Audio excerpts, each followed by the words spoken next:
So what I'm going to talk about today is what is business transformation. I know there's quite a few sessions that are going on over these 2 days. I'm going to give you our view of what business transformation is. Talk about why benefits realization, so what's the driver behind that transformation. Give you a case study. Talk about the approach. What is business transformation? Really, this is not just about small improvements. This is about radically changing your business. It's about asking questions. Why are we doing certain things within our business? It's asking about, should we change our business? So it's things about behaving differently, being looked at differently from the customer and the marketplace. It's not about making small changes or operational improvements. It's not about eking out that small little improvement in quality. It's about taking a step change in actually what you're trying to implement. So one example is if we take about accounts payable. So when we say, well, we're going to start this transformational journey, it's very important that you understand what are you trying to do in your project. And there are a variety of projects for good reasons, whether you're saying it's a transactional type project, all the way to transformation. So if I take a transactional, it's typically low cultural change, low stakeholder value.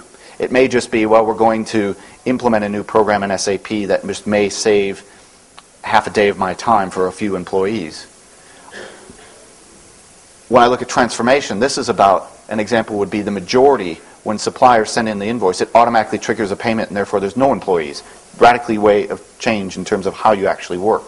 So it's important as you start this journey, you need to understand and make it very clear, what are you actually trying to get out of your program? Are you a transformational program, or are you just having a project that actually is just going to improve a few transactions? How am I actually going to make sure that the benefits realization is directly linked to the realization of the outcomes of the program?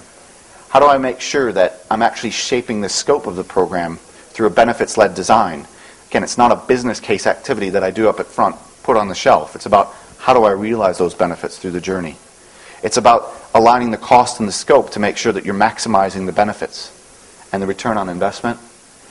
And actually, when you're in the HCL Axon, Deloitte's, Accenture's, you're actually looking at it. It's a great way to fund additional investment and transformation within the organization.